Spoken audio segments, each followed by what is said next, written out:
pages of a modern fairy tale. She's got a successful career. She's living in one of the most vibrant cities in the world. He was charming and exciting and loving, everything she always wanted in a partner. They became a power couple. They'd make the perfect team. But a foreboding call turns this romance story into a bone-chilling thriller.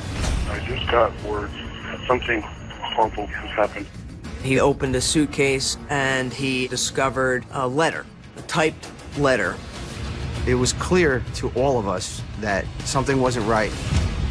Detectives find themselves thrown into a case more sensational than most. He was trying to turn this whole situation into an action-adventure novel. It was very strange. I've never come across anything like that before in my career. And with two sides to every story, it's up to investigators to determine which one to believe. She found out he was hiding a secret. When you get emotion involved, anything can happen. Jealousy took over, and at some point it was uncontrollable. There's an old saying, if somebody shows you who they are, you should believe them.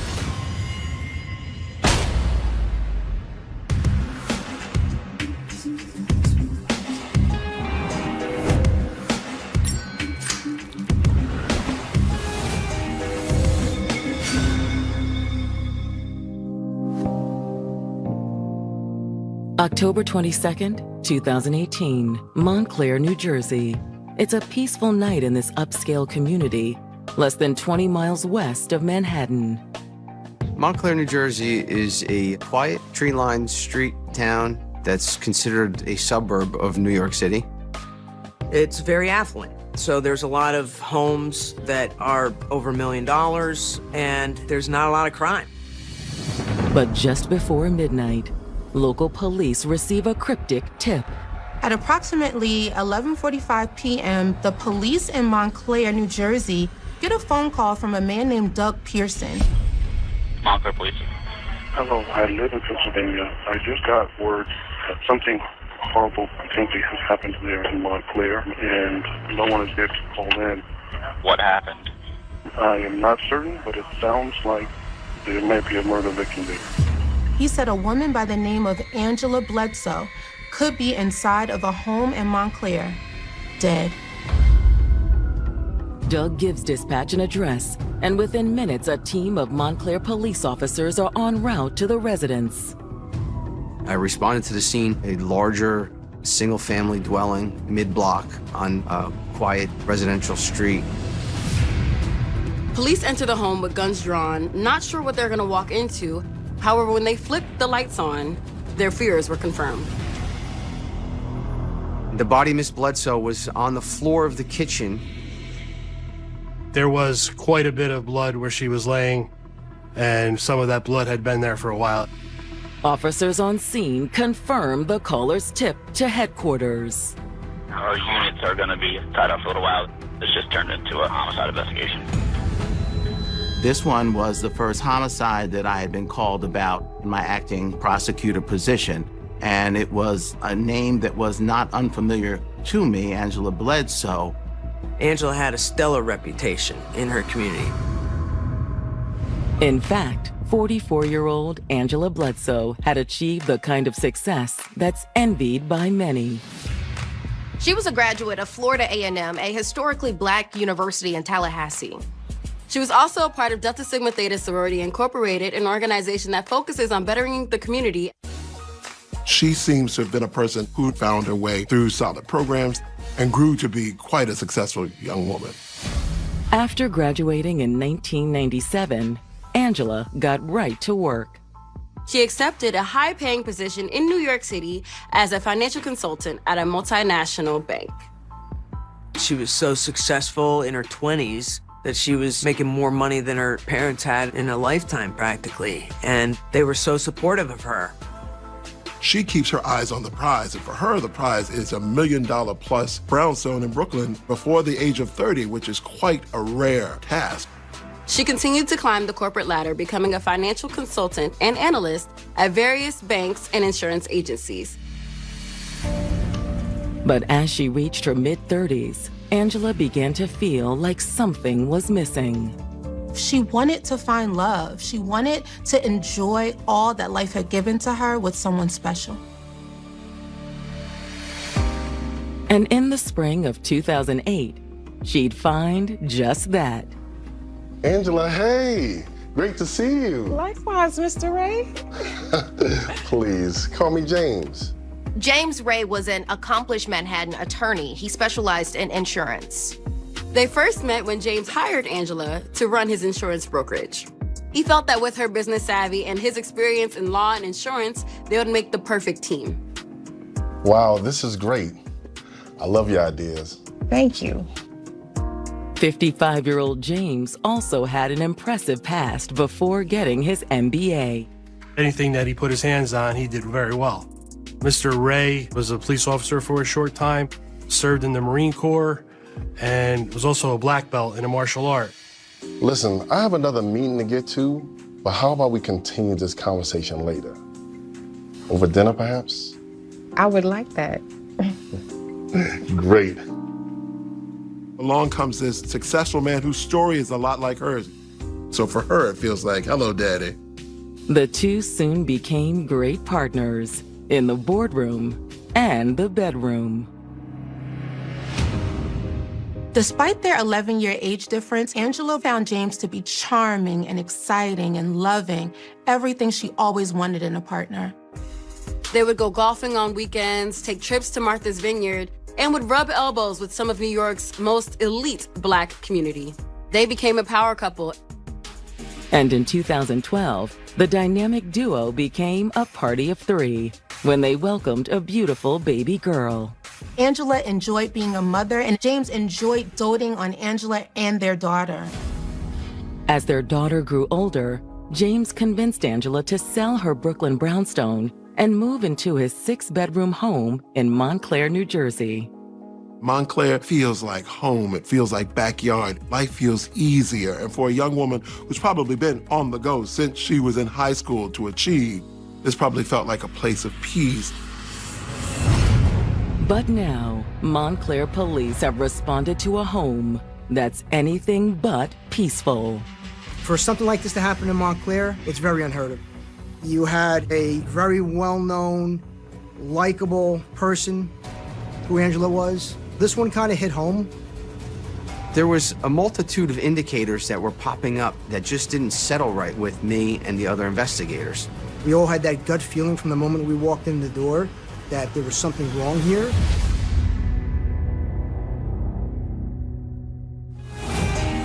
By the fall of 2018, Angela Bledsoe and James Ray had skyrocketed to the top of New York's social scene. Angela was a powerhouse woman, and after meeting James Ray, Angela finally had someone to share her success with. But on October 22nd, their idyllic Montclair home is swarming with police. They have found Angela dead, and based on what they see, she was murdered. Angela had been shot 3 times, once in the chest, once in the back, and once in the head. Police also discover a 4th shot that missed the mark. There's a clock laying in the kitchen sink, and that clock had fallen from a hook, and it had stopped at 11:14. It fell into the sink, and as it hit the sink, the battery popped out. Therefore, it memorialized the exact time that the incident occurred. On the floor is where this large pool of blood was, and on top of that pool of blood was this 9mm handgun. Let's back that up. Let's find out if it's our murder weapon. Yes, sir. About 5 or 6 feet away from her is a little stool, and on top of that stool is a phone.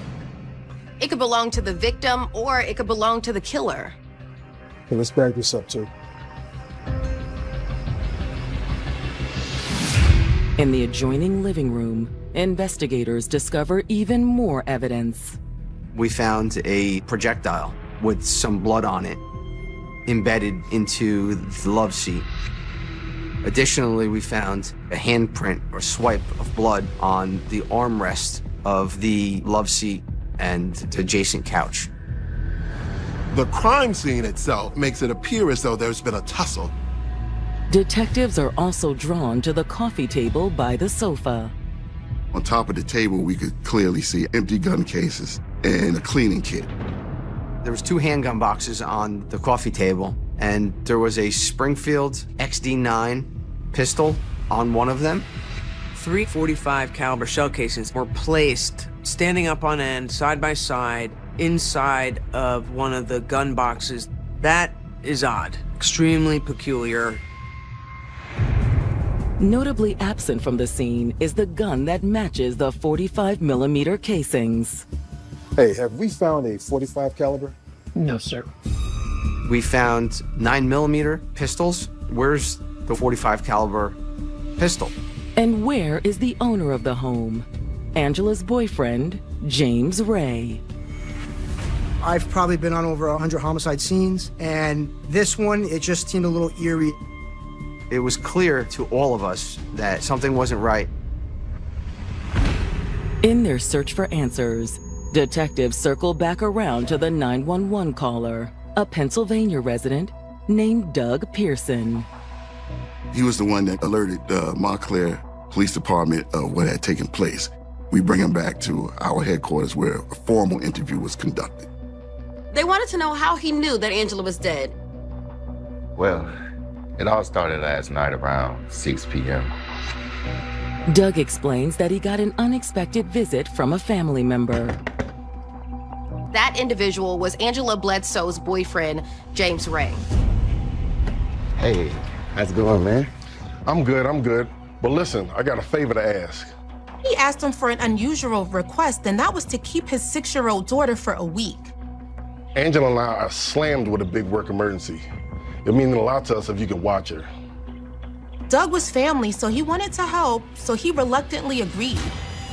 No problem. Thanks, man. I owe you. I got all her stuff packed. She's waiting in the car. I'll go grab her. His behaviors were erratic and unusual. It seems odd, but I never had a reason to doubt him. My wife and I is always happy to help our family. But then what? Later that night, they were getting the child ready for bed. He opened a suitcase that was left by James Ray, and he discovered a letter, a typed letter. Honey! This letter broke the case wide open. 4-year-old financial advisor Angela Bledsoe have just learned that her attorney boyfriend, James Ray, was exhibiting strange behavior the night before she was found dead. He asked a family member, Doug Pearson, to watch their 6-year-old daughter without much explanation. And when Doug and his wife were getting Angela and James's daughter ready for bed, they made an alarming discovery. Honey, this suitcase that James has left includes this ominous note where James confesses to murdering Angela. He confessed to killing Angela in their Montclair home. But according to James, it wasn't a cold-blooded murder. It was self-defense. Take a look for yourself. As detectives read over James's letter, it's clear that his once happy relationship with Angela had taken a dark turn. James claimed that they would fight all the time and that Angela was becoming violent. He indicated in the letter that she was cheating. The letter alleges that on the morning of October 22nd, the situation came to a head. James claimed he was cleaning his handgun when they got into a heated argument. He said she grabbed a handgun from off the table and pointed at him. That put him in fear, and he grabbed a gun and he fired at her. According to the letter, James was afraid no one would believe his story, so he decided to get out of town. He sets up all of these pieces to make sure his daughter is safe. He made reference also to checks that were left behind in the suitcase, that it was to go to their young daughter. And he just, he flees. James Ray was on the run. So, did he leave anything else behind? Yeah, he left his cell phone. Doug was able to turn James's cell phone into the police. So they suspect the phone located at the crime scene belonged to Angela. After speaking with Doug, authorities issue a BOLO for James and his vehicle to law enforcement agencies in the area, describing him as potentially armed and dangerous. We had his phone, so tracking his phone was out of the picture. So our next thing was, where's his car? He has to be with his car. So we do a bunch of law enforcement checks on his car. That comes up negative. While deputies search for James and his vehicle, detectives take a closer look at the cell phone they found at the crime scene. They confirmed it belonged to Angela Bledsoe. After working with the carrier to unlock the phone, detectives make a surprising discovery. There was text messages in Angela's phone that were discovered between Angela and a male friend. James was right about one thing. Angela was having an affair. The two had been sexting, and it seemed as though they had met up on several occasions. Hoping to learn more, detectives reach out to the man Angela had been corresponding with, 44-year-old Leon Holmes. He lives more than 1,000 miles away in Orlando, Florida. We identified who that individual was, and we made contact with him. He indicated that he was made aware that Angela was dead. I found out through a mutual friend. I can't believe she's gone. On the call, Leon confirms he'd been in a romantic relationship with Angela. Leon tells investigators they had met as students together at FAMU in the 90s, and after graduation had gone their separate ways. But a year earlier, in October 2017, Leon says they rekindled the feelings they'd had in college. Leon says that he reconnected with Angela at a FAMU homecoming reunion. Over happy hour drinks, the two felt a spark and decided to stay in touch.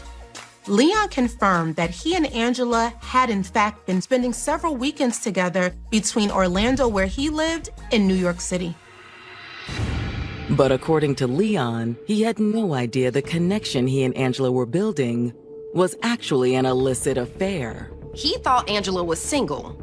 Until recently, I had no idea she was in another relationship. Leon says he didn't find out until October 20th, 2 days before Angela's body was discovered. Hello? I don't know who the hell you think you are. Who is this? James had discovered text messages between Angela and Leon on her phone.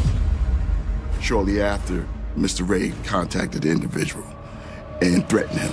I'm coming for you, man, if you don't stay away from Angela. Listen, this is not what you... Think I'm an idiot?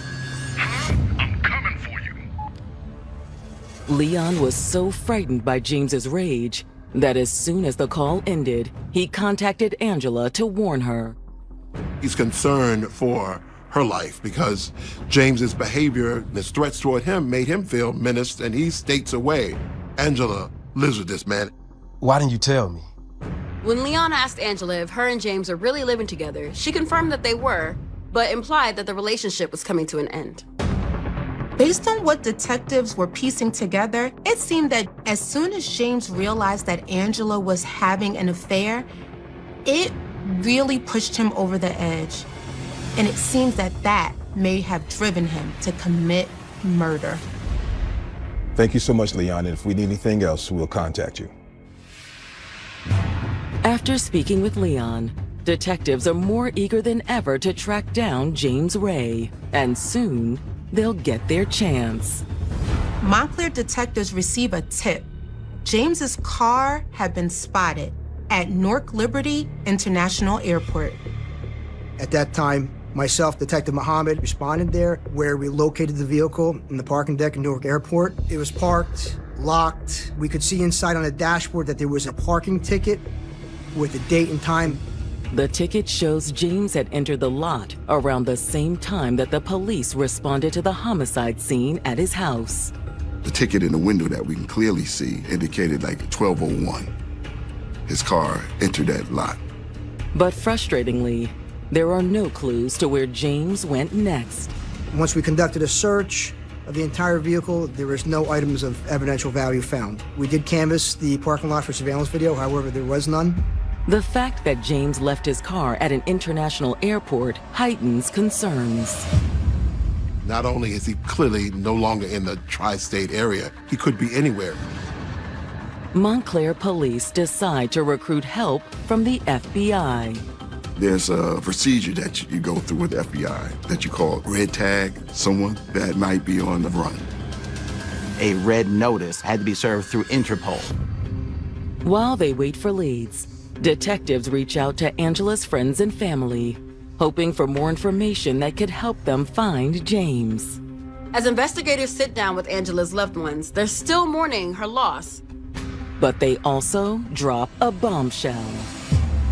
Angela found out that James was keeping a secret. He had a whole other family on the side.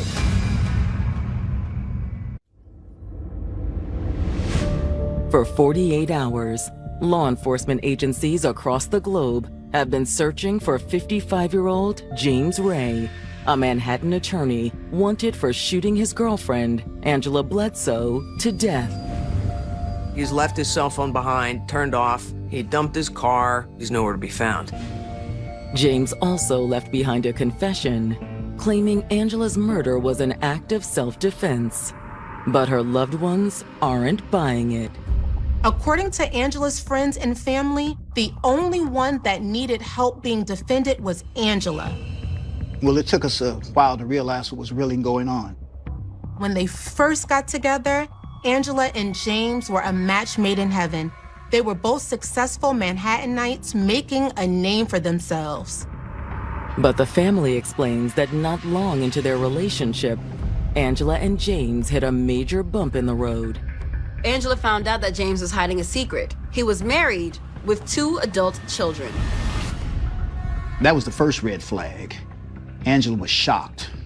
Normally, Angela would never date a married man, but she was so smitten with James, she decided to stick through the relationship. And when Angela found out she was expecting a child of her own, the couple came to a crossroads. She was essentially locked into their relationship, so she pushed James to end things with his wife so that they could be a family. Angela has done too much, worked too hard to build up her name, life, reputation, and career to just be the side chick.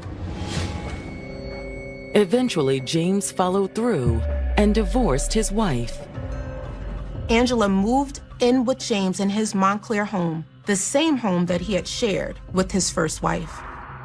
But according to Angela's family, soon after she moved in with James, things started to change.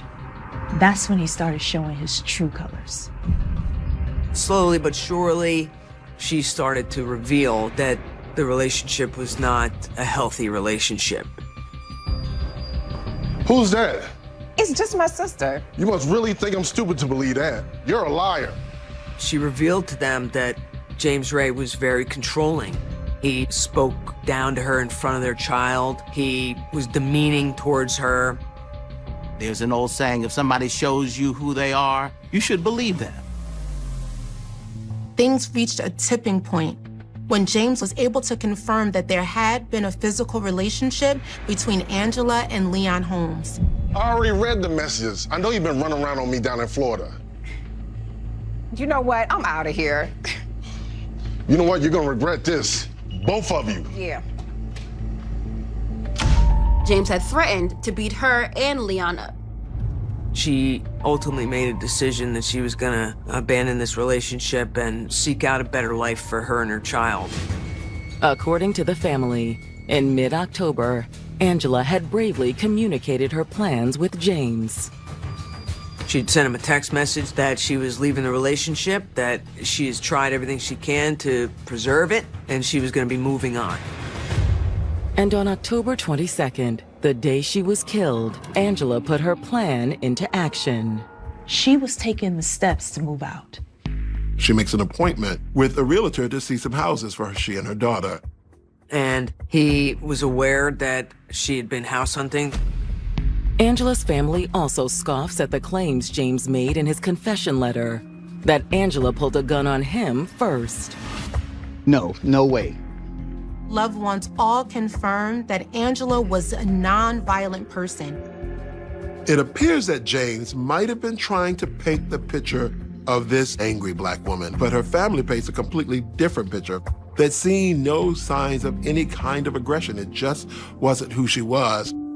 Her family was telling her to get out, and she unfortunately got out, just not in the way that she had hoped.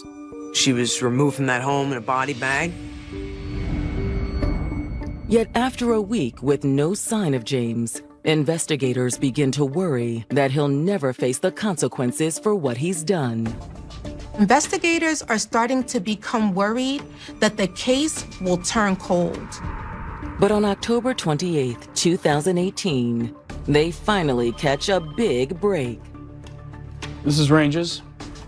I remember it like it was yesterday. I received a phone call from the FBI, and they stated, hey, I think we have your guy. He's on a plane from Mexico City to Cuba. Right now, he's in the air. We're trying to get agents in Cuba so when the plane lands, we could arrest him. That was an aspect to this case that I didn't expect, that I had never dealt with. While we've extradited people from other places, Cuba certainly wasn't one of them. For decades, our relationship with Cuba has not been a good one. The fact that we're doing the work to extradite him back is a very big deal. Fortunately, the plan works. James was taken into FBI custody after his plane landed. We were notified that he was coming back on November the 6th at Teterboro Airport, where we go and we wait for him. Welcome back, James. Are you ready to talk? But after the FBI hands him over to Montclair police, James refuses to give a statement. He had this with him. Oh, okay. But thanks. He can go back to holding if he's not ready to talk. Okay.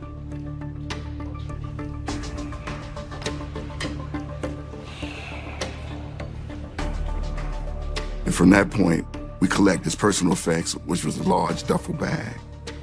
And inside the duffel bag is a shocking new piece of evidence. It was very strange. I've never come across anything like that before in my career. He was trying to turn this whole situation into an action-adventure novel.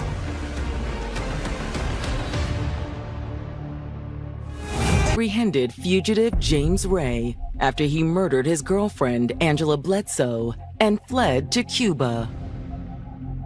James Ray was public enemy number 1. He gets to the police station and he refuses to offer a statement. However, after going through his belongings, police discover something just as valuable. Inside that bag, we're able to locate a 20-page manifesto that he had handwritten. It was very strange. I've never come across anything like that before in my career. In it, James wrote about everything that happened, as if it was some adventure novel. He even said it deserved to be published and the proceeds should go to his daughter. The manifesto, entitled On the Move, features main characters named Jack and Mousy instead of James and Angela. It was a little odd reading the manifesto in another name and like a third-type person. In the manifesto, James echoes a similar version of events as those in the confession letter. The differences between the typed letter that James Ray left behind and the manifesto that we recovered off of him when he was returned to the United States is that the typed letter was short and it left out a lot of detail. The handwritten journal, it was clear. He spent a lot of time thinking about what he was going to say. James sticks to the claim that a heated argument had erupted while he was trying to clean his guns. But this time, his story is slightly different. He claims the bickering with Angela started after dropping their daughter off at school that morning. After their heated discussion, they went their separate ways. Angela said she had errands to run. You know what? I'm out of here. So he felt it was a perfect time to clean all of his guns. So he removed him from his safe and he brought him down, placed him on the glass coffee table in the living room. He gets up to go to the bathroom. When he walked back into the living room, James claims Angela was sitting on the couch holding one of his guns. She rants and raves about how things aren't working. Be careful with that. I can't do this anymore, James. According to James, that's when his military training kicked in, and he picked up another weapon, firing in Angela's direction as he ran for cover.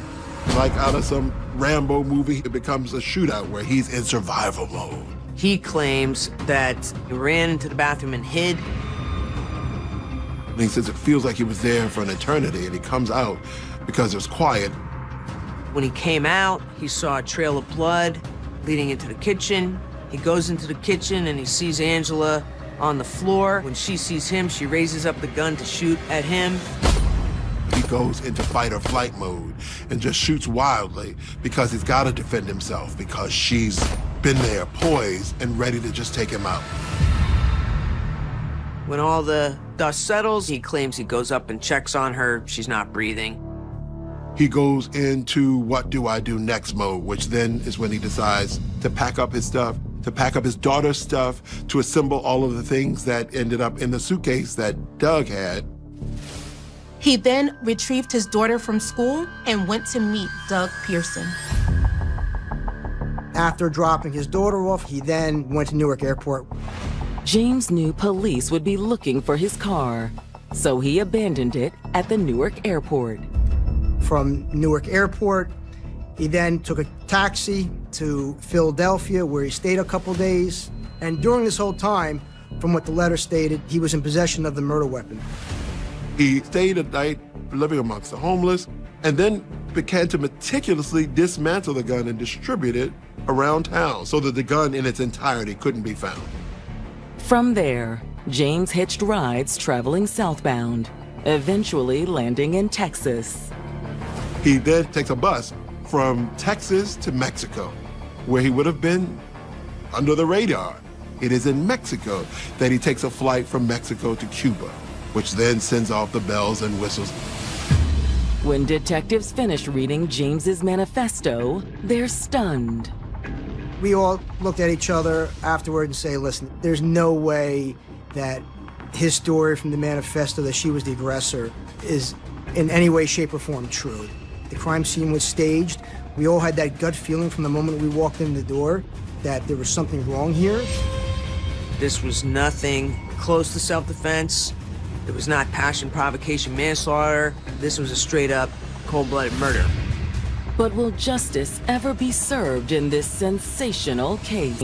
Montclair police finally have attorney James Ray in custody for the murder of his live-in girlfriend, Angela Bledsoe. But bringing James to justice will be easier said than done. COVID-19 hits, and so the trial for James Ray for the murder of Angela Bledsoe just keeps getting pushed around simply because the courts can't open. Even though James Ray is locked up, the world is locked down. It took 4 years for this case to actually go to trial. Finally, in March of 2023, James Ray's trial begins in a packed Essex County courtroom. Prosecutors open their case by painting the portrait of the real man behind James's facade. He was just a real controlling, narcissistic man who wanted to keep her in her place and was really taken back that she didn't want to be with him anymore. As an example of his spiraling behavior, prosecutors play a recording of a phone call James made to a friend just hours after the shooting. Hear me out. She says, oh, she's upset and annoyed because 5 years ago, I wasn't available to be there with her when she was pregnant. I said, I was married, you know that. Yeah, but you didn't show that you cared. What? He rants about everything, about her infidelity, about his state of being, about how he just couldn't take it anymore, and he seemed unhinged. Though he never outright admits to his friend that he killed Angela, he does make some cryptic implications. I'm going to speak in generalities, and it's going to sound scary, but don't get scared. Okay. Sometimes you have to protect people in a way that's unconventional. What, the things you go through to protect people, you're saying? Yes, you really do. Following the cryptic phone call, prosecutors bring in a ballistics expert to debunk the story James told in his manifesto. We were asked to look at the case, the evidence of the case, and we were able to determine what we believed was the sequence of events that occurred that evening. Experts conclude that the crime scene isn't consistent with a shootout, but rather an execution, starting in the living room. James, we need to talk. I found a house and I'm moving out. No, you're not going anywhere. What do you mean? What are you doing, James? Ms. Bledsoe received a gunshot wound to the front of her upper torso. That projectile exited her back. The projectile then lodged in the backrest cushion of the sofa. She then gets up, and we know that because there's a bloody handprint on the armrest, and then there's a trail of blood that starts to lead from the living room into the kitchen. Experts believe Angela was crawling into the kitchen when James fired the second shot. At some point between where she was first shot and her final resting position, she received additional gunfire, and that gunshot came into her back. She had to have been shot in the back prior to coming to her final resting position because her final resting position was on her back.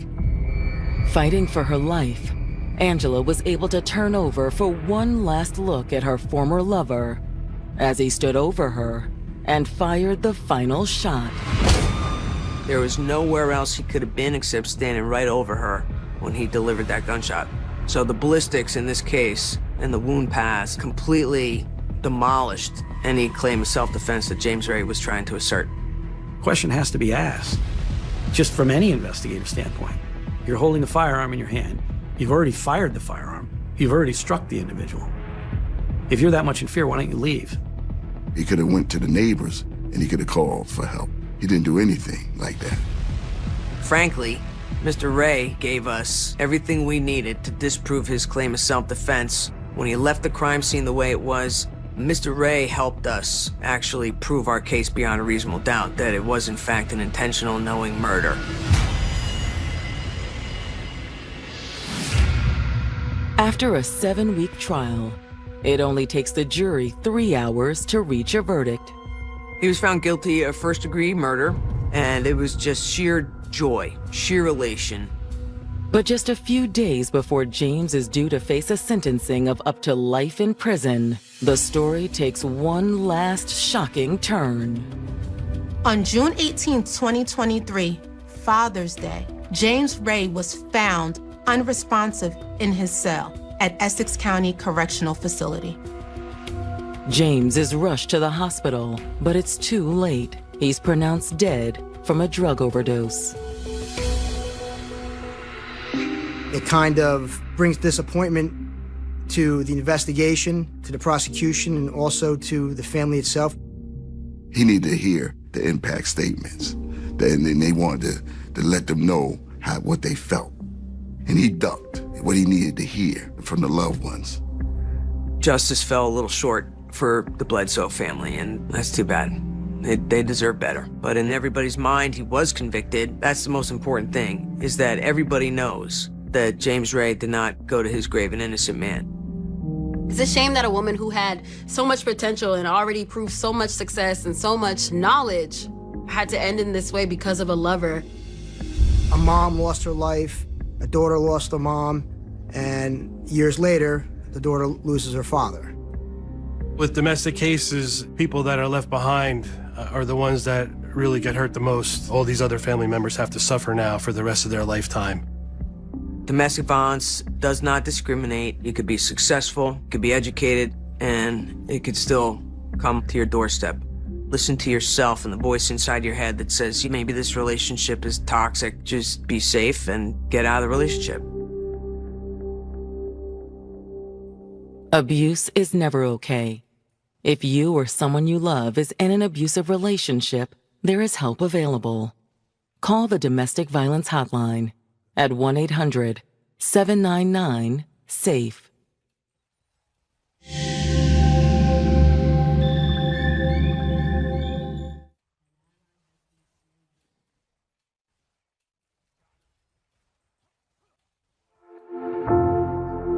Hollywood, California, aka La La Land, home to some of the most elite stars and nights filled with champagne wishes and caviar dreams. It's no wonder the elite come here to parlay and play with entertainment's most influential tastemakers. What began as a glamorous evening at a party hosted by Kylie Jenner ended in tragedy and turmoil. We're talking about a trio of friends. We're talking about a potential love triangle. And after this one incident, it all was over. No one could. Community. The DeKalb County Police need your help identifying a group of men accused of killing a security guard. He tried to stop him and they shot him. This was an execution. A young detective must piece together. It was right here. Fire him. An unbelievable whodunit. You think you're one step closer and you go 2 steps back? It was crazy. A grainy video with a key clue. We knew at the time we were looking for quite a few guys involved in this. Puts the investigation on a path. I think I see the suspect's vehicle. Riddled with deception. I wasn't in no murder. He didn't know what to believe. Police, open up. Before finally leading to the killer. It's not what you think. The biggest thing the detective has to do now is shut the F up and listen. All right, let's hear it.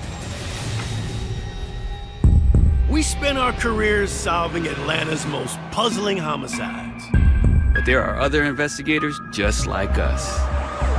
With the passion and skills needed to solve the most unbelievably challenging murders. These are their cases.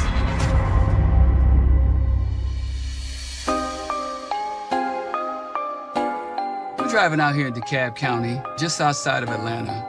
Most of Atlanta is Fulton County, but some of it is DeKalb County.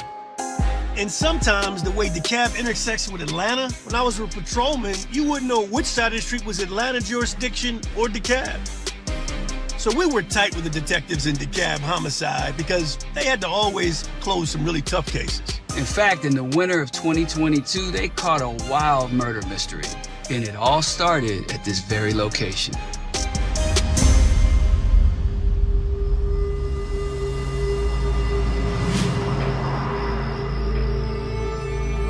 I need for somebody to get the courtesy dog. Okay. Immediately, there's been a shooting. Our guard has been shot. Oh my God. Is there any way you can make contact with him, ma'am? He's on the phone right now, but I can't. He's not responding. All right, ma'am. We have police, fire, and EMS en route, okay? Oh my God, please hurry. Guard will be in a black truck by the service bay. When the first responding officers arrive on scene, they find the victim. He's inside of a pickup truck. He's bleeding. He's unresponsive. So their priority at that point is to get him to the hospital. I got one male shot. I need EMS. As homicide detectives, you're always going to get scenes where people are in the throes of death. And a lot of times they'll call us out because there's a low expectation of survival, and this situation was no different.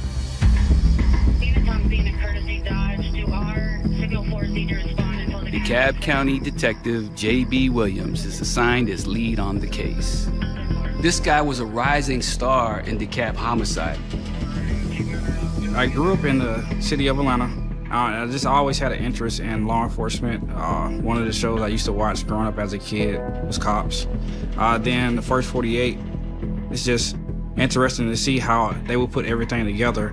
So that grew my interest in going into law enforcement and later on becoming a homicide detective. My godfather, actually, he was a sergeant with the DeKalb County Police Department, and he told me to apply with them. And I started the 4th of November in 2013.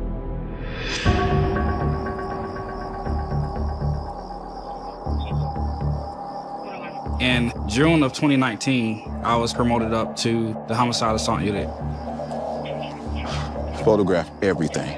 Yes, sir. At that point, I probably worked a couple hundred cases of shootings and or homicides. We're talking about a Gen Zer that's got the zeal, the vim, and the vigor that we had when we started. All right, what do we know? Our victim is a white male, 2 gunshot wounds. JB comes to find out his victim in this case is 24-year-old Henry Ashley. a security guard assigned to that particular property? Working the graveyard shift, man. The dealership was recently robbed, too. That dealership had a previous break-in, so they were trying to be proactive by getting security at the location so it wouldn't happen again. And this is how the truck was found? Yep. When the responding officer arrived on scene, they did locate his vehicle, crashed into another vehicle that was parked in the dealership parking lot. That was an indicator that the vehicle wasn't in park when he was shot. Did Mr. Ashley have a gun on him? He did. It's in the truck. The fact that this victim had his weapon on his seat, but the weapon was unfired. He didn't even have a chance to level that weapon in defense of his own life. The victim was caught by surprise.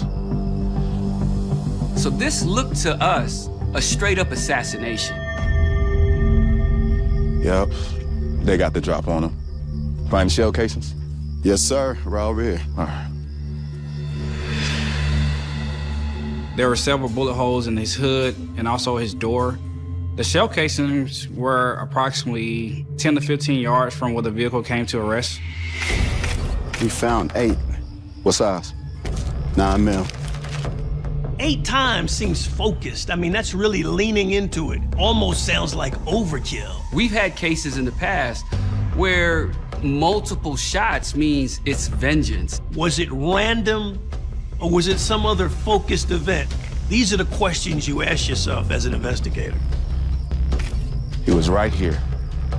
Fire him. Bang. Bang.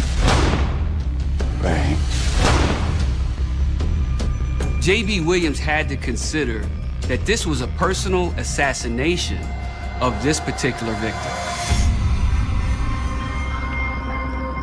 There has got to be a lot of cameras out here. When you come to a crime scene like this, you've got no eyewitnesses. The business is closed. This is after hours. And so you have to rely on the technology as critical. Did you talk to the business about the cameras? Definitely. They're supposed to download everything, send it right to us. Okay. It was kind of exciting that we did have the video so we can kind of know what took place leading up to those moments prior to the victim getting shot. JB is about to get more good news. Found something. It's a phone. Do you know if the victim had his phone on him when you found him? I think he did. Since we found out it wasn't the security guards, we believed that it was going to be the suspects or the shooter's phone that he dropped. This is Christmas at any homicide scene. This is almost like the shooter dropping their ID card. Bag it. Let's get this into evidence right away. That phone was a big piece of evidence that we wanted to get into and look into.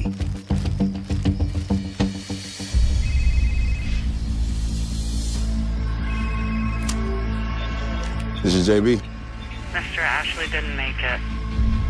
When you get that call while working a scene that your victim has passed on, has died, you'll never get a chance to talk to them and further this investigation. Your heart goes in so many places, it's gut-wrenching. With little else to go on at the scene, it was time to speak with Henry Ashley's wife. One of the hardest things a homicide detective has to do is knock at a door at 2 or 3 o'clock in the morning and tell a family that their loved one had been killed. It takes a toll on any detective that has to do that.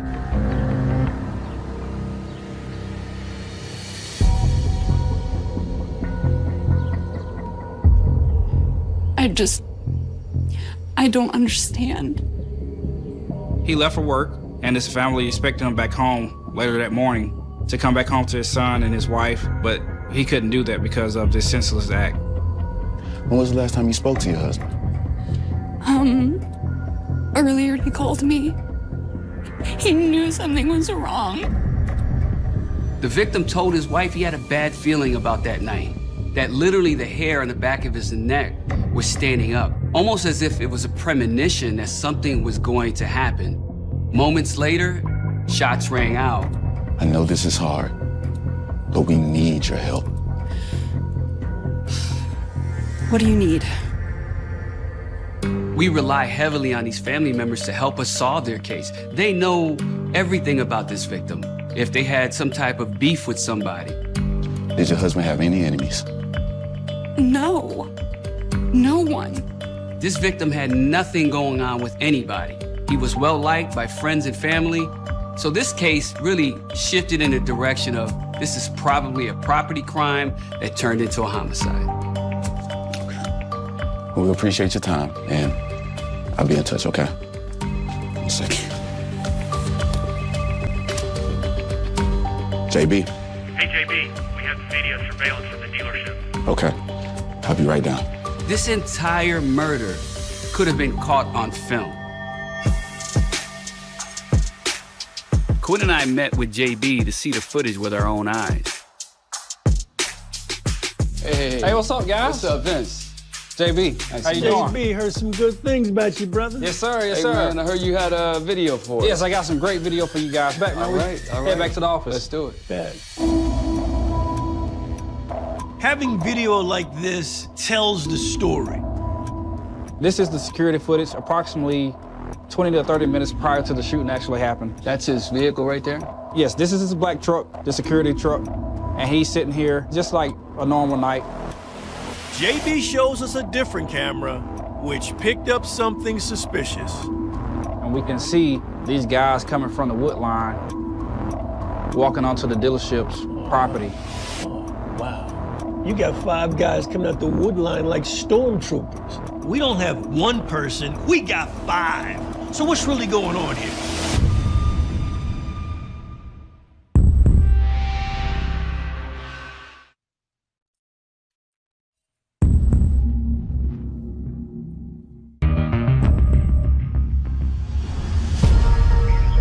And this is how the truck was found?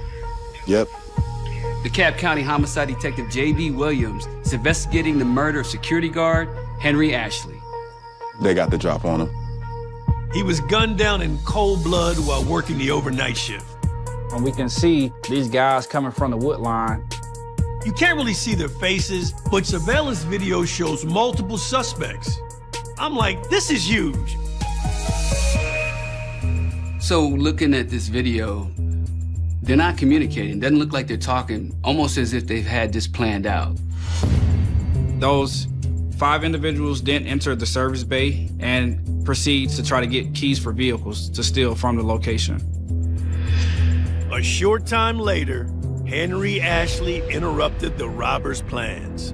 We believe they heard the vehicle pulling up to the area where they ran the security vehicle, and you can see them begin to flee the location. You see 4 of the 5 suspects run from around the building and disappear. And so right here, one thing to notice is there are 4 guys right here. Right. That's right. There's 1, 2, 3, 4 guys. And here's the security truck coming at the top of your screen. As you can see, the security guard truck go back towards the front of the dealership. We see all the guys run off, but we noticed that one guy was left behind, so he's like, what's gonna happen next? Moments later, the 5th suspect emerged from the shadows on the other side of the building. You're gonna notice he's coming out of the service bay. Oh, wow. He thinks the security guard is gone right now.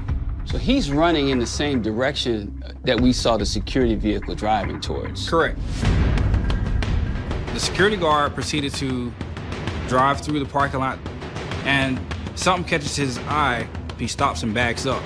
And that's when we believe he encountered that last individual that was on camera.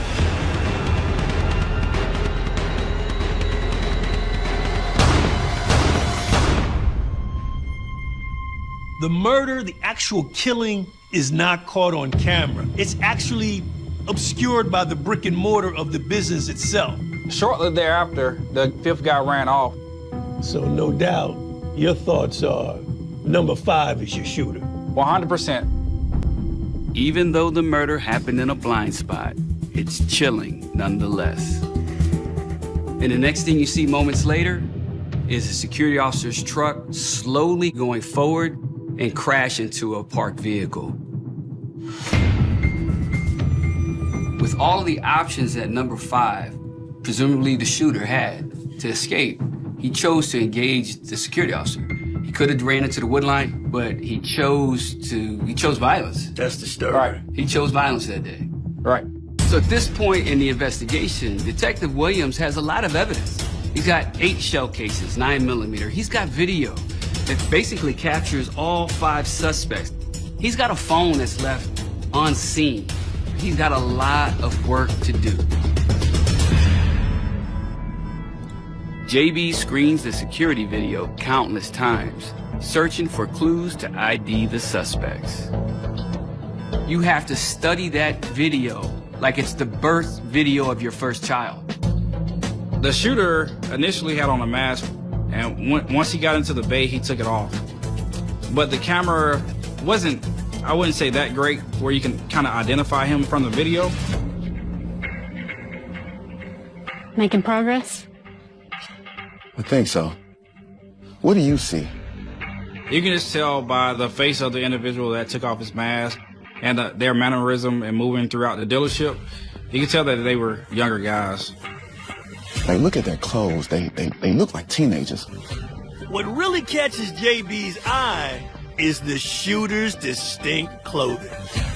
You recognize this brand? No. He had on a hoodie that stood out. That wasn't like a regular hoodie. It was black with white writing on it. That little detail, that white writing on that hoodie, that could be the one thing that helps solve this case. Let me show you something else. I think I found the suspect's vehicle. It's like a silver gray SUV. The diligence of Detective J.B. Williams reveals that a silver vehicle was lurking around right before those males emerged from the wood line. We knew that was the vehicle that drove these individuals to this incident. Keep up the good work. Thanks, Albert. Detective Williams is hoping that this vehicle he identified on video is key in helping identify the suspects. After some digging, the detectives discovered the silver SUV in the video is likely a Kia Sorento. Just in case it belonged to the suspects, he put out a bolo for this vehicle. In the meantime, JB decided to focus on other dealership break-ins. These were happening frequently throughout the metro Atlanta area at the time of the homicide. JB pores over the police database. We have to look at other crimes that are similar in the neighborhood, especially close in proximity, and in this case, dealerships. He quickly gets a hit. Here we go. We did find one that happened in Marietta 4 to 5 hours after this incident. It was another case the same night where some guys entered a dealership and attempted to steal some cars. I felt like there may be a connection. He finds out in that break-in, they also had 5 suspects involved. Did they shoot anybody? No one was hurt in that other case, but you still gotta connect with that detective, see if he's got video. What evidence do you have? You have a video. He's gotta consider these are the same guys. Great, send it over. Thank you. Looking into that other dealership burglary, we thought we were hot on the offender's trail. You gotta connect those dots. They just sent over the video. Something's off. Once we got that video, we did notice the guys entering the dealership, and they seemed like they were older than the guys that broke into the dealership where the homicide occurred. You can see the guys in the stature and the build. These guys just seem older and organized. You get a lead and you think it's promising, and then you look into it and it doesn't pan out. It was kind of disappointing.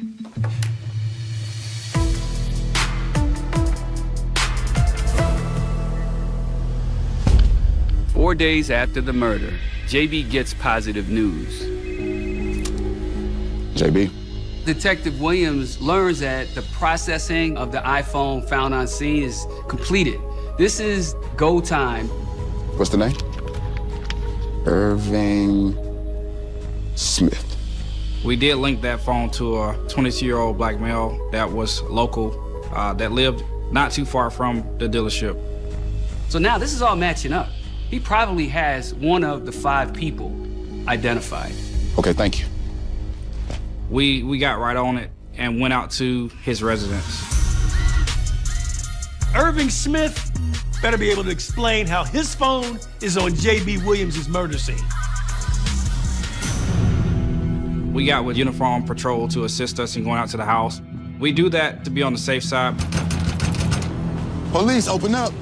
This is the moment where he's going to possibly come face to face with the shooter.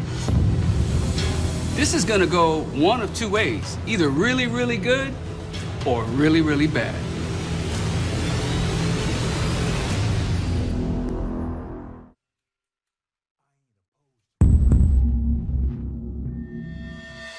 What's the name? Irving Smith. Detective J.B. Williams catches a break in the Henry Ashley homicide investigation. A cell phone recovered from the crime scene leads him to a potential suspect, a guy named Irving Smith. He heads to Irving's home with no idea what to expect. Police, open up. We knew that this possibly could be the shooter, so we were being extremely careful. Irving Smith? We told him we needed to speak with him about an incident that we were investigating. No big deal. Got an issue down in the office we need to clear up. A lot of times what we'll do is, we'll tell this person who we think is significantly involved in our investigation, we just want to get your name out of it, so we got to get it on paper. He was pretty cooperative. He went with us to headquarters. We advised him of his Miranda rights, and he did advise he wanted to speak with us. What can you tell us about the night of February 19th? I don't remember. He was cagey with Detective Williams. He wasn't really being upfront. Did you lose an iPhone? I don't think he understood the severity of what we were investigating. Come on, man. This is a homicide, and we found your phone at the scene. Once we got to the point where we told him what we were investigating, he started to become more cooperative. I wasn't in no murder. So start talking. He had something to hide, and Detective Williams had to get to the bottom of it. We have your phone, so don't lie. I was robbed. What do you mean? Irving describes an incident from the day before the murder. He told us that he was at this complex off Boulder Crest Road, waiting to make a transaction with someone about some bank cards. They used bank cards to copy innocent victims' card numbers to retrieve their money from their bank account. Next thing I know, these dudes came up and they robbed me of my phone. When you hear a story like that, I mean, it sounds like BS, totally made up. Yeah, my default is I don't believe you. Come on, man. I'm serious. There was a whole crew of them. Several young individuals, all black males, teenagers, robbed him, and they took his phone. We got people coming out of a wood line on a murder scene working in concert as a group. This robbery mimics that behavior. It is a high crime area, so it was not out of the ordinary that this may happen. I'm telling the truth, I swear. I can prove it. So crazy as this may seem, Detective Williams was able to verify text messages to his friends telling them, I just got robbed of my phone.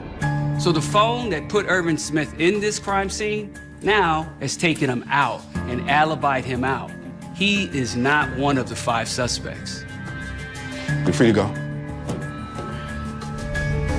It was kind of back to the drawing board to see what the next steps would be.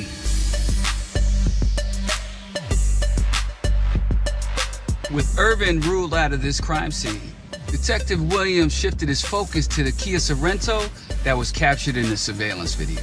He didn't believe the killers owned the SUV, so he checked to see if any were stolen in the area where the cell phone was taken, and he hit pay dirt. A woman in Stonecrest reported a gray Kia Sorento being stolen from her home on the same day as the homicide, and it still hadn't been recovered.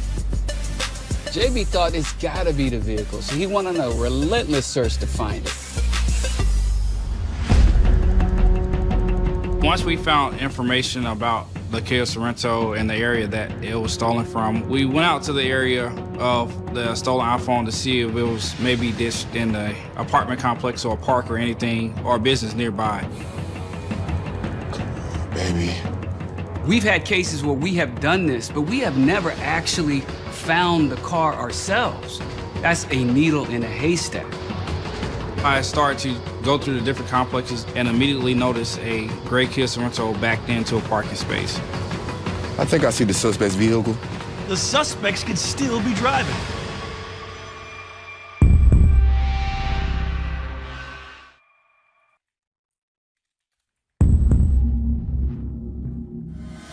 Looks like a silver or gray SUV.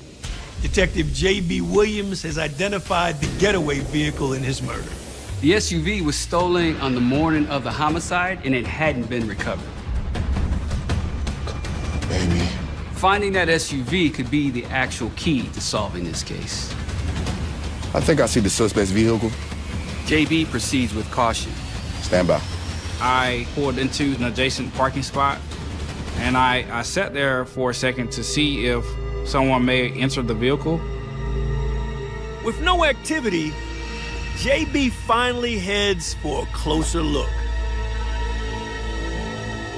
The VIN number is a match to the stolen SUV. It's our vehicle. While looking at the VIN and looking inside the vehicle, I can see a Dodge Key with a dealership tag on it. And by seeing that, I knew that this possibly was a vehicle that was used in the homicide. The fact that J.B. Williams himself actually went out and found this stolen car was the most incredible piece of evidence so far in this case.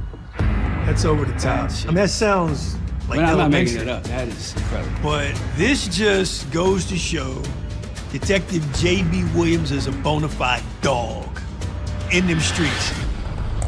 A thorough search of the vehicle comes up empty and clues leading to the suspects, and the case quickly turns cold.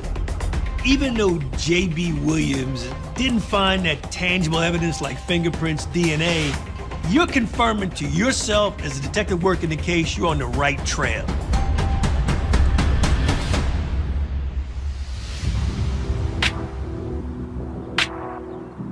DeKalb County Police decided to turn up the heat.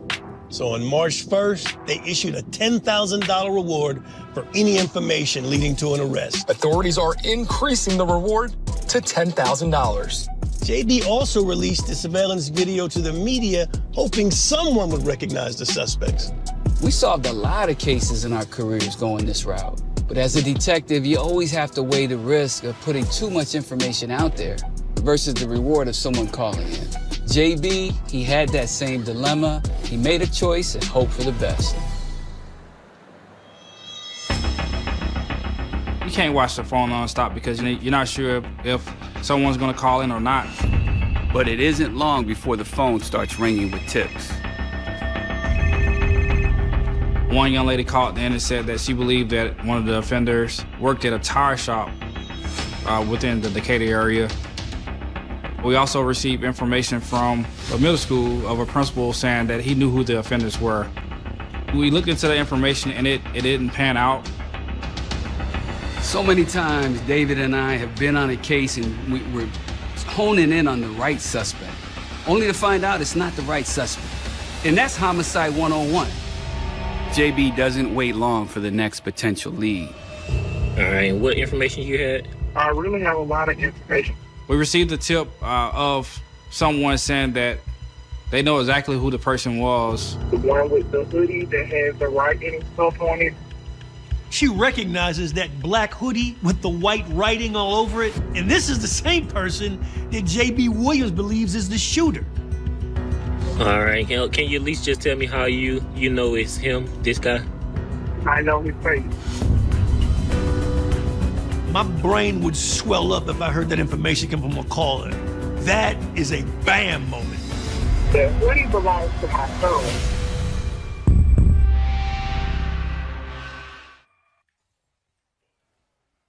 I really have a lot of information. A phone call puts Detective J.B. Williams one step closer to solving the case. This is a distinctive hoodie. The hoodie belongs to my son. That's number one. What she says leaves JB speechless. What's your son's name? He needs to meet this kid ASAP.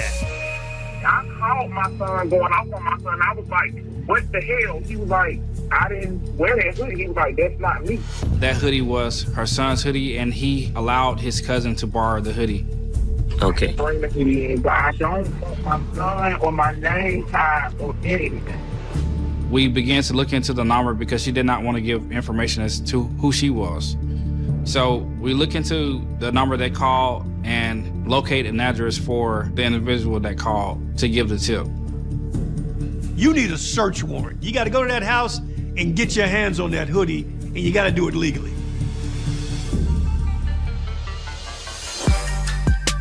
Armed with a warrant, JB headed to the home. The tipster and her son, a teenager named Lamont, were not there.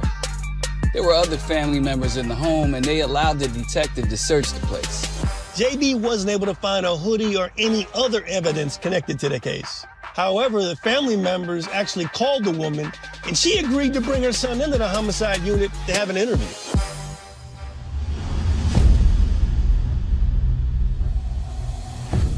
It's really important, because it's pretty serious. We're investigating a homicide, that you be honest with us about what's going on. Lamont is adamant he had nothing to do with the homicide. I had told him, "Oh, bro, stop wearing my stuff." He says he gave the hoodie to his cousin, 16-year-old Samaj Johnson. So now he's injected another name. But my mom had picked me up. She was just going out. I ain't know what she was going out about. I was just totally confused. She told me, "I spotted you on your hoodie. What you been doing? Where you been at?" He told us he wasn't aware of Samaj breaking into the dealership, and he claimed to just be a homebody and stays at home and not really get into what his cousin gets into. In the midst of us interviewing the caller's son, we contacted Samaj Johnson's parents to have him come to the office so we can speak with him. I don't know who it is. You got my hoodie. JB Williams has to consider he may be telling the truth, that hoodie really did transfer from him to his cousin.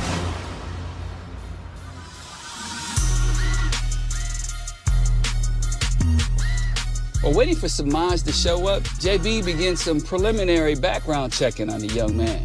JB learned that Samaj got into a little trouble while he was in high school. He'd been into some fights, things of that nature, but there really wasn't any more information.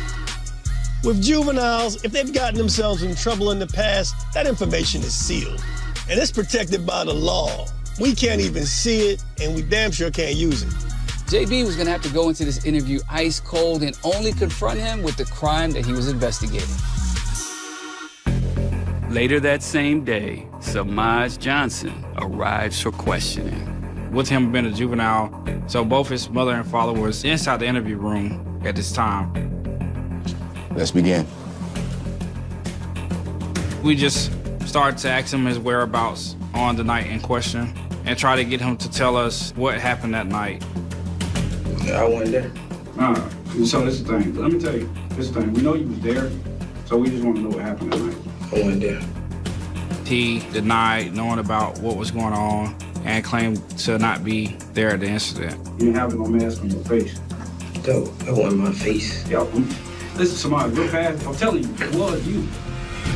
We got to a point where we believed that he wasn't going to give us any more than he was already giving us. You're not leaving us much of a choice here. Even without solid evidence tying him to the murder, JB makes a move. We're not gonna waste all night, but we'll explain out what's next. So we asked the parents to step out the room. We want to tell them the next step in the process. He's going to be under arrest, and we want to take him into custody. Listen, we're charging him with murder. From our experience, once you drop the big M, the murder, on a person and tell them that's where we're headed, that gets them dancing a different tune. I mean, that's the real life.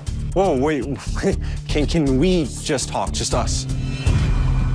He got my attention and asked to speak with me alone. I went to ask the parents if I can continue to talk with their son alone, and they advised that I could. All right, let's hear it. This is the moment that every detective wants. where you know you're about to get to the truth, about to get to the bottom of what really happened to your victim. JB is about to hear a story that blows him away. It's not what you think.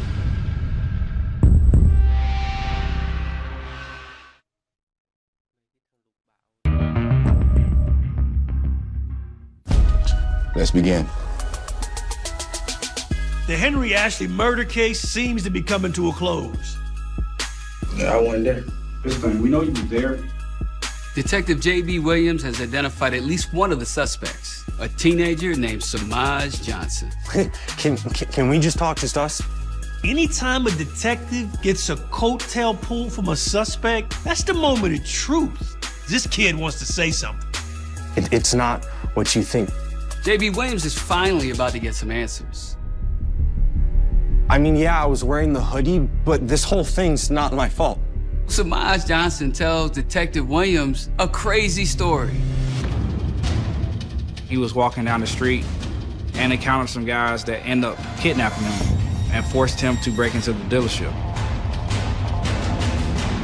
Like, here we go. Like, how many times have we heard this story before? He knew he was lying, but you gotta let him get it out.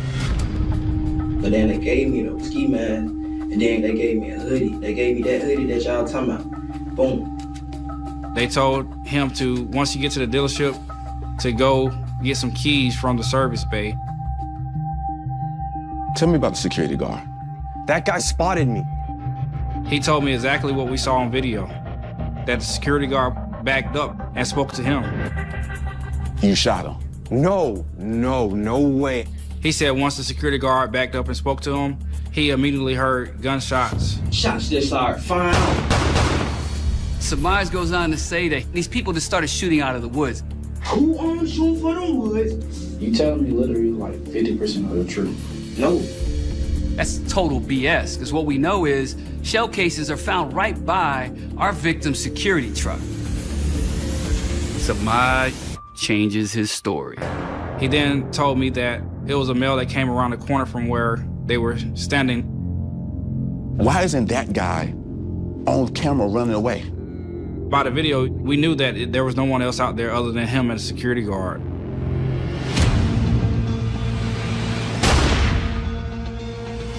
He placed himself on scene, and if he was the guy wearing that hoodie, we knew that he was the shooter. That was the only other person it could be.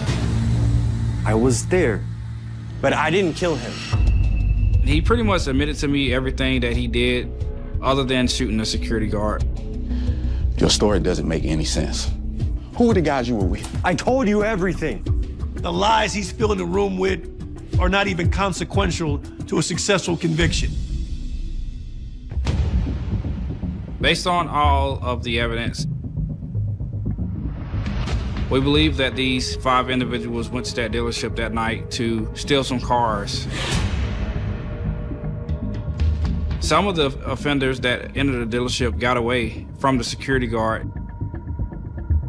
And that last one that didn't get away was cornered by Mr. Ashley. Samaj being 16 years old and not being experienced in crime, not being experienced in life, panicked and fired his weapon in an attempt to get away, thinking that a security officer is gonna grab him and take him into custody. It's still murder. In Georgia, it's felony murder. But whether he had malice in his heart and he showed up that day, the evidence doesn't suggest that's what his intent was. I guess that's it then. It's time to pull the plug and move this young man on to the next facility. On the booking.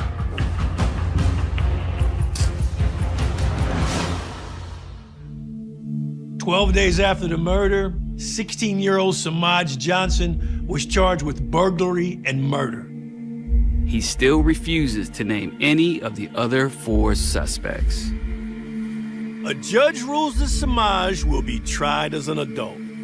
His attorneys make a deal with the district attorney's office to plead to manslaughter.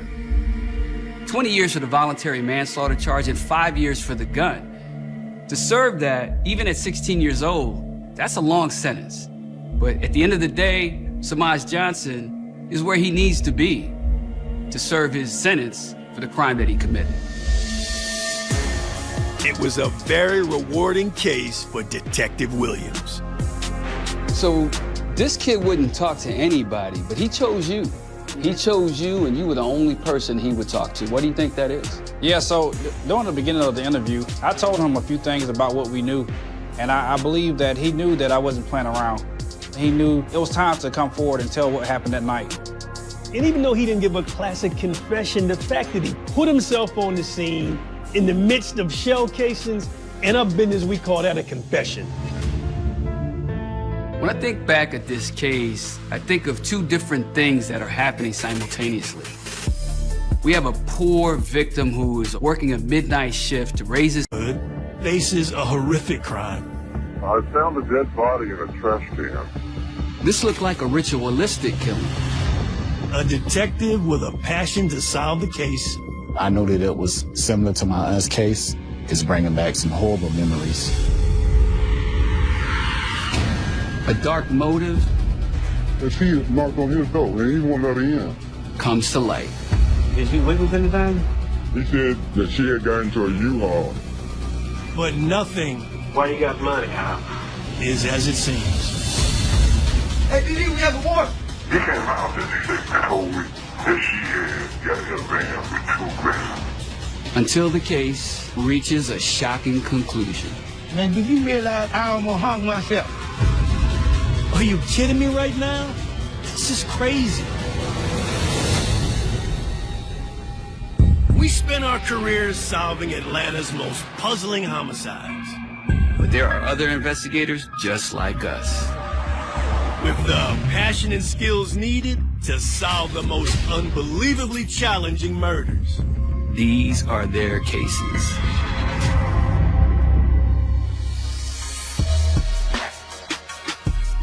We're on Boulevard in the old 4th Ward section of Atlanta. Driving through this neighborhood feels so nostalgic. I was an old 4th Warder. I used to live right around the corner from here at one point. When we worked this beat, we had really hard-working people over here just trying to pay their rent. You got junkies living in the neighborhood. You got other people living in lavish million-dollar homes, all mixed up living down here together. This place brings back so many memories. In fact, back in 2015, when we were winding down our careers, there was a wild case that started at this very spot.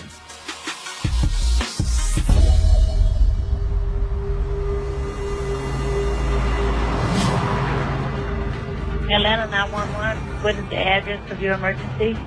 The corner of Highland and Howell Street. I found a dead body in a trash can. How old does the person appear to be? I can't tell. I mean, the only thing showing is the feet. Officers quickly secure the crime scene, and rookie homicide detective Calvin Thomas is assigned lead on the case. I had been in homicide 9 months at the time that this call came up. I'm still trying to figure things out. I'm still trying to find my footing on how to work a homicide at this particular point. I noticed that there's this big grassy field. Everyone is up underneath this brush of trees that are up there. Everyone is trying to figure out what's going on. We worked with Calvin back then and took him under our wings. Calvin Thomas was eager, but he was so humble. And he was like a sponge. And I was really taken aback by his humility and his presence of just trying to understand how this whole homicide things work. But this was a real murder investigation where the training wheels were coming off and Calvin was essentially going to have to bring this thing on his own. The information that I received on this case is that they responded to a call of a person found possibly deceased in a Herbie Kirby. A Herbie Kirby is a trash can. It's what we call in Atlanta.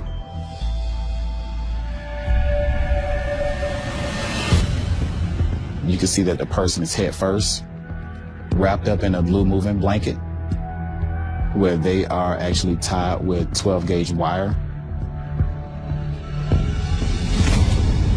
You can't tell whether it's a male or female at that particular time. All you see is their actual shoes. Let's take a closer look. The victim is pulled out and laid down, trying to determine how did this person end up the way they ended up. The victim's a woman. She had abrasions on her face. She had taken a serious beating. I mean, it's an awful thing to think about what this sister went through, and she probably knew she was going to die. My mind is kind of really all over the place because it's bringing back some horrible memories at the time. My aunt was murdered in October of 2003. She was located next to an actual dumpster. Her name was Cassandra Bryant. She was beaten to death. Her body was discarded like a piece of trash. And Quinn and I worked that case like no other case. We made her death matter. And we put that person in prison for killing his aunt. The top guys in homicide worked my aunt's murder. So it meant a lot to me at that time. This poor victim is found discarded like a piece of trash. And now Calvin Thomas is the lead detective in a case eerily similar to his own aunt's case.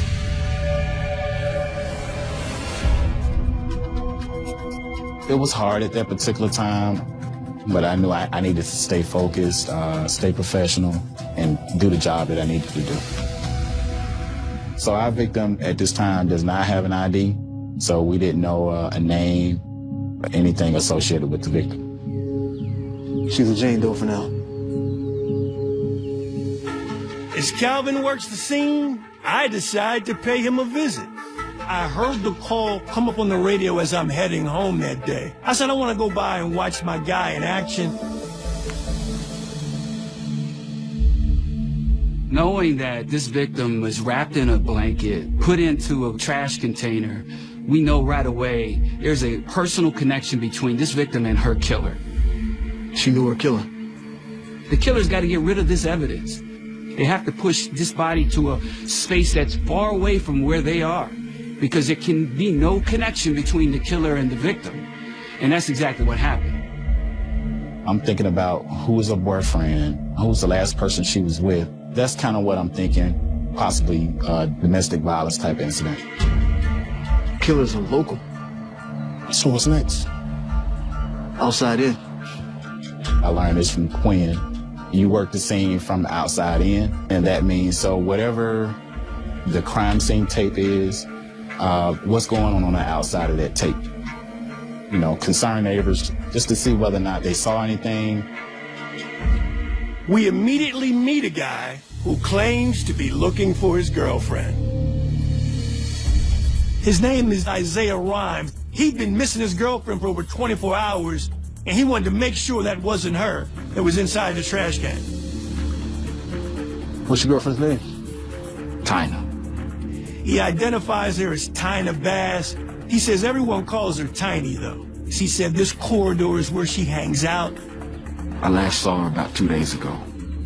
He says it's totally uncommon for her not to have reached out to her sister or to himself in 24 hours. Describe her. She's kind of short. The information that he gives for Tina, as far as her height, her weight, or what she was last seen wearing, it could definitely be our victim. Is that her up there? Isaiah definitely is nervous about it. Is this her? Calvin shows him a picture of the victim's face. Oh, no. Lord, no. He breaks down. He makes the identification, tears coming down his face.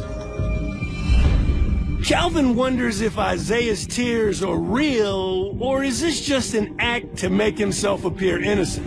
In our past experience, cases where especially a woman has been killed, the boyfriend has done it. I have questions for you. I'm really looking at Isaiah really hard at this particular time as a suspect.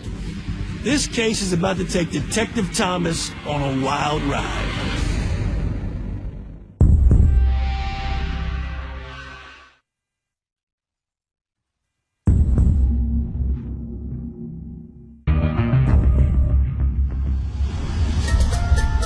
There's a wire around her neck.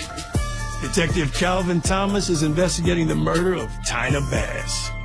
Killer's a local. Her body was found stuffed inside of a trash can. I last saw her about 2 days ago. Calvin's on it. He interviews Tyna's boyfriend to get to the bottom of this thing. He's distraught and crying, but maybe it's all an act. I have questions for you. Right now, I'm looking at Isaiah as a potential suspect. How she was beaten, I relate a lot of that to domestic violence. Y'all think I did this? Did you kill her? No. I can see Isaiah is starting to get a little hot under the collar because of the line of questioning that Calvin Thomas is presenting to him. I'm sure that you wouldn't mind providing a DNA sample. Our experience, most of the time, killers don't readily give up their DNA. There's a hesitation. Sure. Isaiah immediately responded that he could take his DNA, use it, compare it, do whatever he needed to do to try to eliminate him as a suspect. I think in my mind that Isaiah is possibly not involved in Tyna's murder.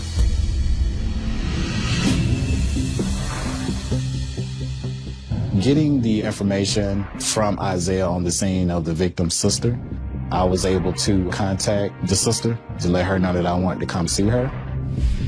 Death notifications are definitely one of the hardest parts of the job. I try to do them face to face. I'm so sorry. I knew this day would come.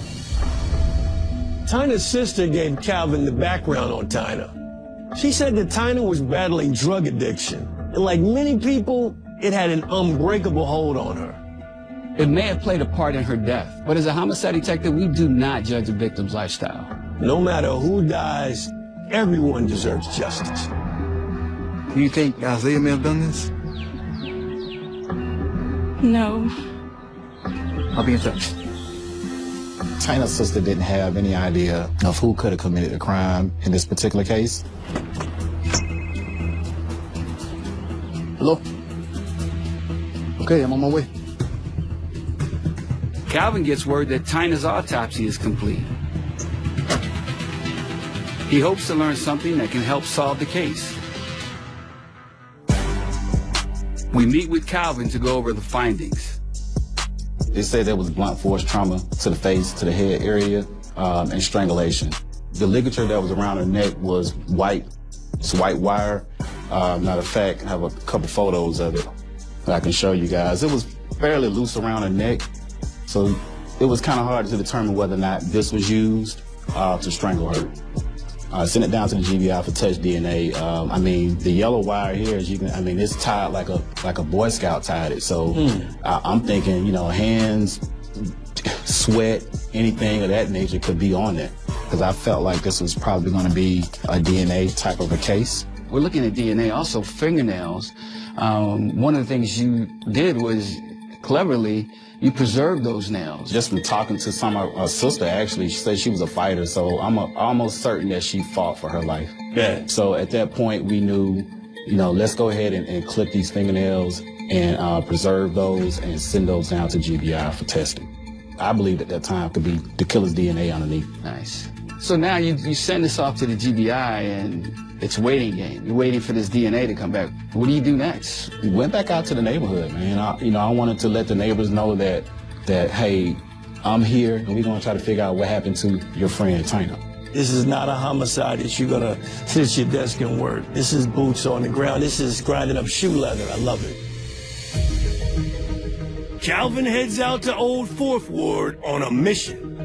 Boots on the ground is a term that we use up in homicide.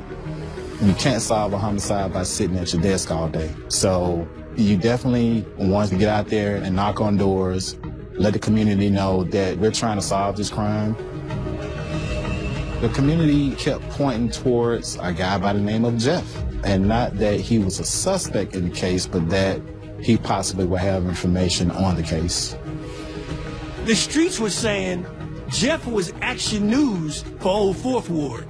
If anything went on in Old Fourth Ward, Jeff was going to know about it. What about this guy? Right here? Mm-hmm. Yeah, that's him. Calvin knew there's something there. People aren't making that up. He had to go sit down and do a face-to-face with Jeff. Jeff identifies himself as Jeffrey Bolton. I'm Detective Thomas. Calvin records audio of the interview. I want to talk to you about Tanya. You know her? Yeah, we was at the house. Did you witness anything? Jeff claims that he saw Tina the night before her body was found. When Jeff discloses that he saw Tina the night before the murder, I'm sure it got Detective Thomas excited. I would have been like, oh yeah, my timeline just changed in a big damn way.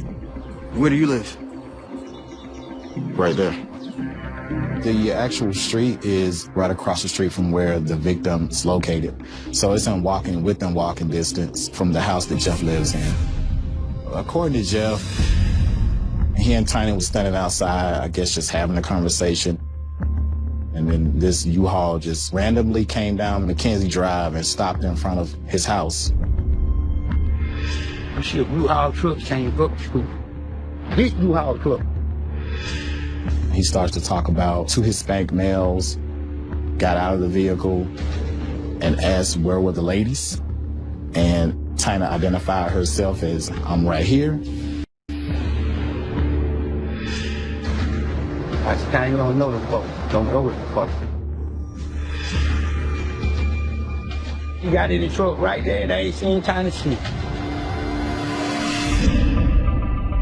Based off Jeff talking about Tina getting in this car with two men, I mean, right now, the music is playing, so Calvin's got to start dancing. What do these two guys look like? Right now, Calvin's got two new suspects in Tina's murder.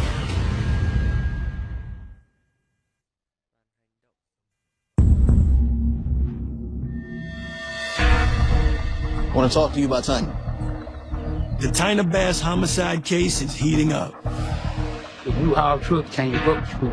Big U-Haul truck. Detective Calvin Thomas interviews a witness that says victim Tina Bass got into a vehicle with two unidentified men. You got in the truck right there, they ain't seen Tina shit. So now the question is, could one or both of these individuals be the actual killer? Calvin presses Jeff Bolton for details about these mystery men. Who should get in the truck with? Two men, right? I ain't get no names in that. The only thing he really talked about was them being Hispanic. Jeff's story raises a red flag. It just didn't sound right. He glossed over that thing really quickly. It was no detail involved. If I was in Calvin's head, all I would hear is, yeah, right. He wasn't buying. What else do you remember? Suddenly, Jeff adds a new wrinkle to his story. I had saw Tiny again. According to Jeff, minutes later they came back where he states that Tina asked for a blanket. She come back. States that Tina asked for a blanket. She come back to my door and look for a quilt to lay on. I gave her a new quilt. She said, I'm gonna bring it back. I ain't seen a Tina or the quilt. He's brought this blanket up, and being that this is a piece of evidence that we located on the scene, I'm definitely interested more in what Jeff has to say about Tina.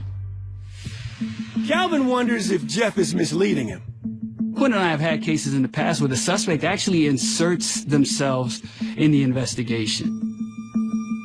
I hearken back to the Cassandra Bryant case, Calvin Thomas's aunt that was killed in 2003. The killer pretended to be a concerned citizen, helping with the case at first. Is it possible that Calvin's case is shadowing his aunt's murder once again? Calvin Thomas had to consider who's inserting themselves in this case and why are you bringing in all this other scenario of a U-Haul truck and blankets? You don't know anything about the murder? No.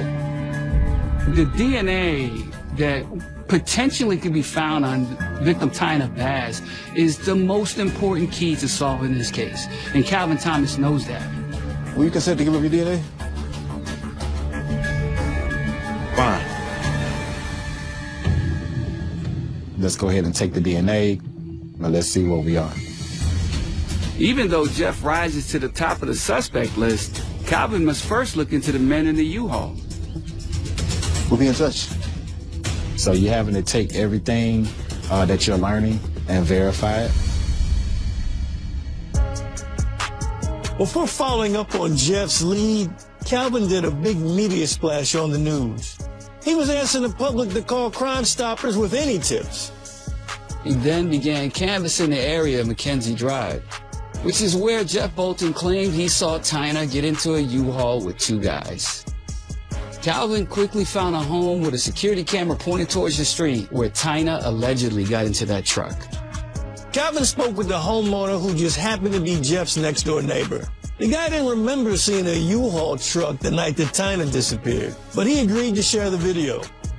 At this point, Calvin really didn't have a lot of information, so this video was a huge deal. If Jeff was telling the truth or if he was lying, the video could crack this case wide open. Back at the office, Calvin reviews the surveillance video.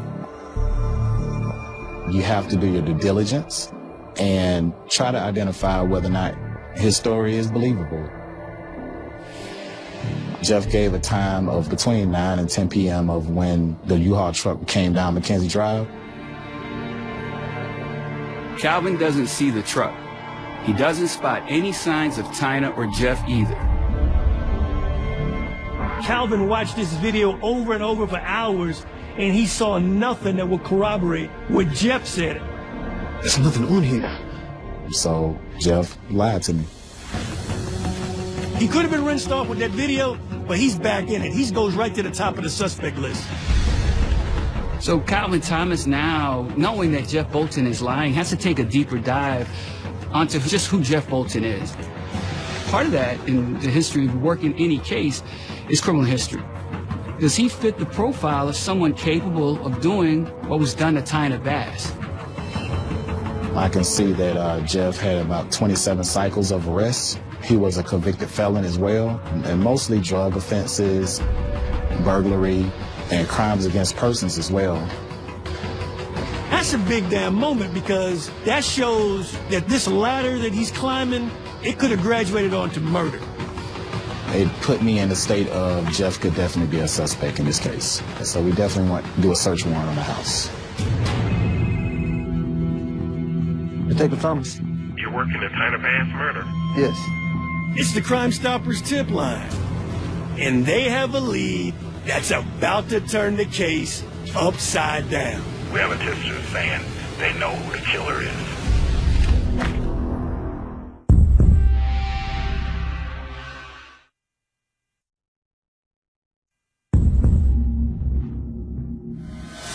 What do these two guys look like? The key witness in the Tyna Bass homicide investigation appears to be misleading police. There's nothing on here. Jeff Bolton's whole story looks like a complete lie. It's time to get a search warrant for Jeff Bolton's house. You're working the Tyna Bass murder? Yes. Just when it looks like Calvin Thomas's investigation is heading in one direction, it hits a detour. We have a tipster saying they know who the killer is.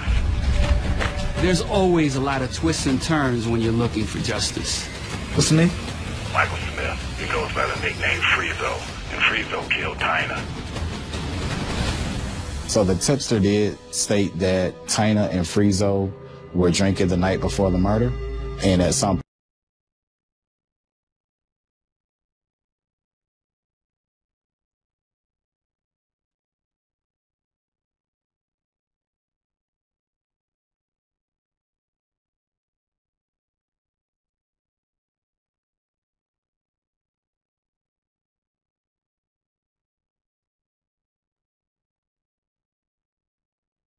the murder, and at some point became upset with Tyna and began to strike her.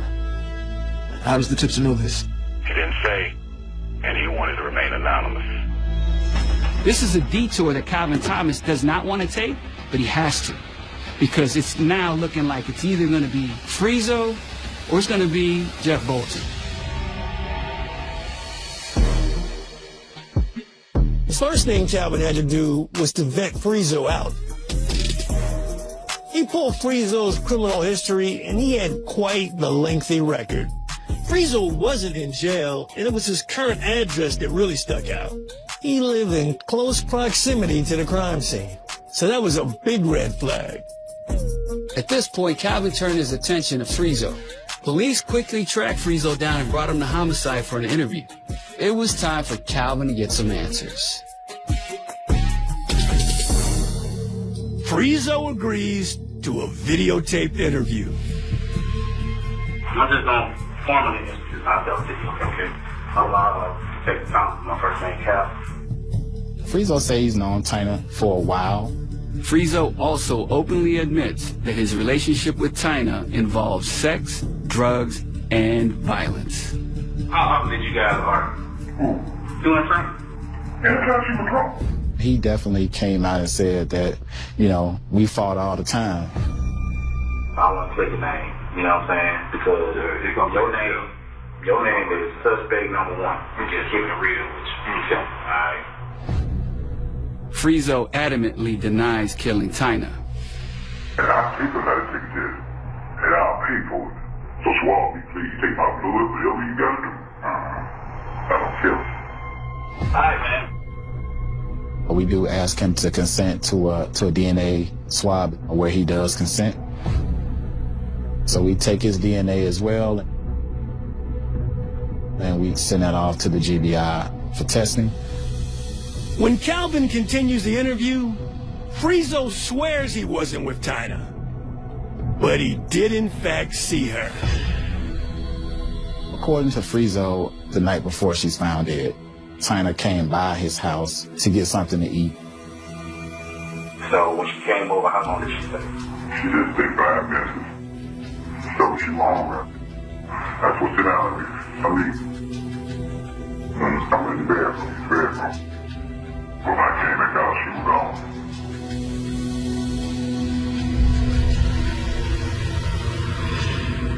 He's got to figure out whether or not he's going to be culpable for this murder. So we bring up things that the detectives talked about them drinking together, about how he may have gotten upset with her and began to strike her, but he became very defensive of that. And he just shut down.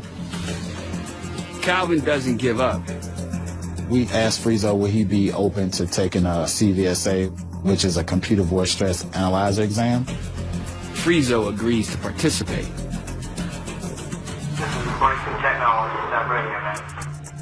It's a test where it detects stress in a person, and it will give a score regarding your answers. Usually what it does is it's just going to rule you out as any involvement with anything. That's what we're here for today, right? Basically, they're asking questions they would ask in a polygraph. I'm not here to trick you. But they're listening to your voice. Just talk normal like being you are. We're going to go, man. The person that's trained in this machine can ask some control questions to find out what your level of truthfulness is. Are we in the city of Atlanta? And then ask the hard questions. Did you see Jeff choke Tiny? No. Did you choke Tiny? No. Out of the blue, Friezo makes a shocking statement. I have talked to the phone. What do you mean by that? I have talked to the phone. It was mind-boggling for me to even hear him say that. I have talked to you. I ain't choked to Jeff. When was the last time you choked her? About 4 or 5 months ago. 4 or 5 months. I think maybe this year. He's choked Tina Bass in the past, and Tina Bass later is choked to death. That's a clue in the business. One would have to consider, and Calvin Thomas did, that Friezo is the guy.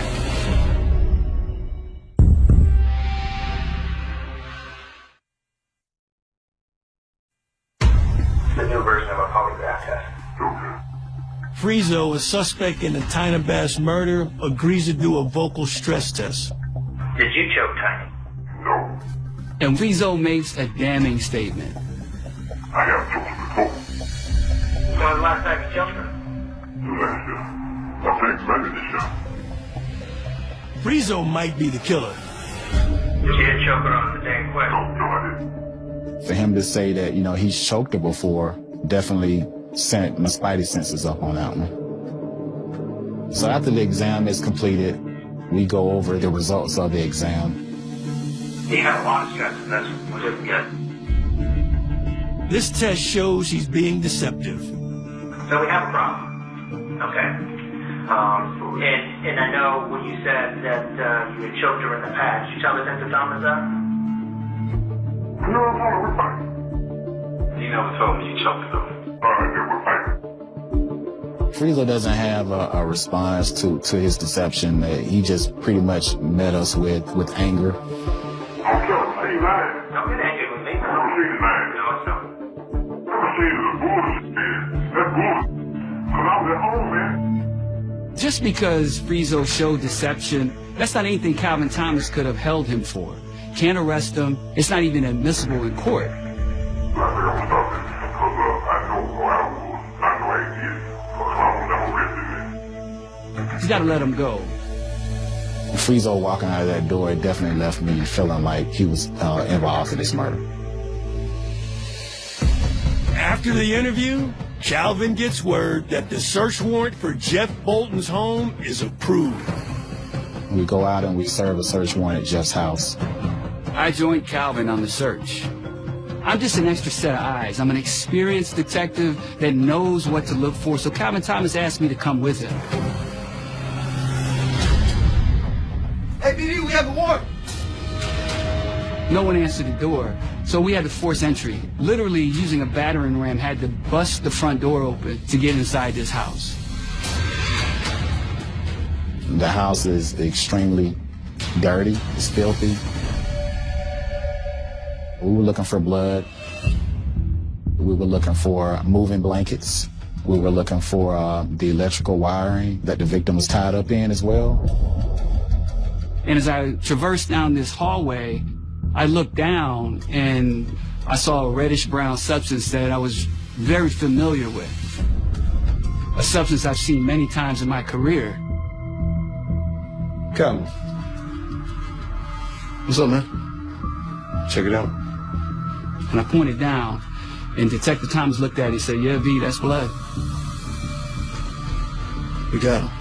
First thing that goes to my head is, I think we found our crime scene.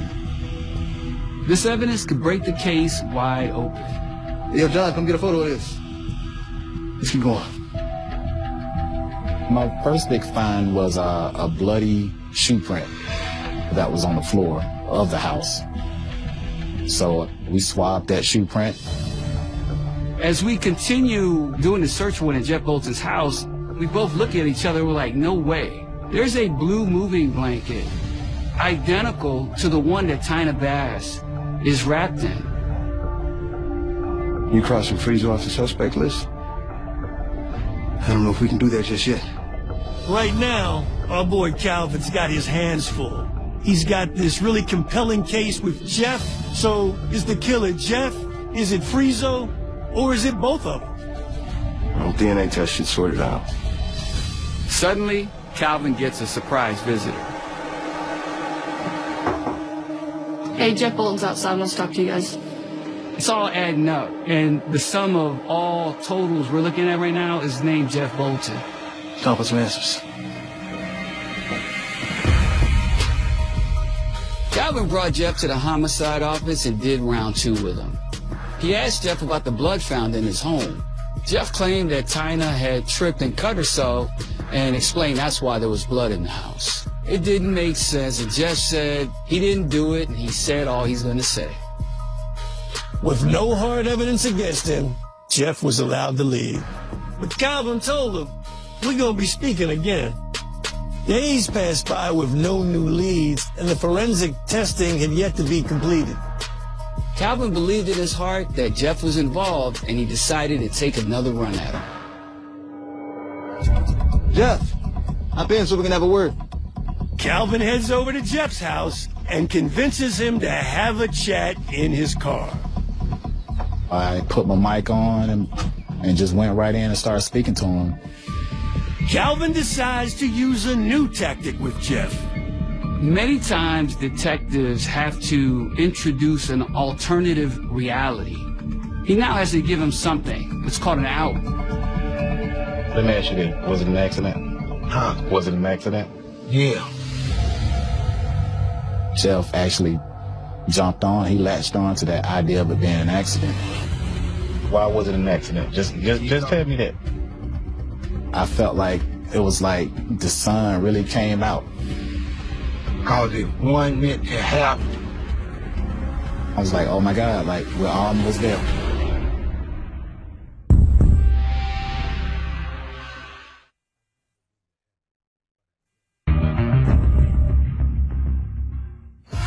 Jeff, hop in so we can have a word.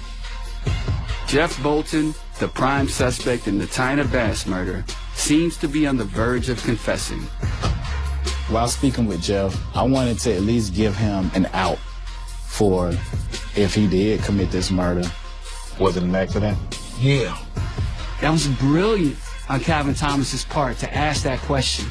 If it was a mistake or you didn't mean it to happen, go ahead and tell me. Why was it an accident? Just tell me that. Cause it wasn't meant to happen. I felt like we're almost there. Just keep plugging along, keep plugging along. Who caused the accident itself? The other two people. Okay, I don't know, but it wasn't Friezo. I'm just trying to make sure. Friezo ain't in this.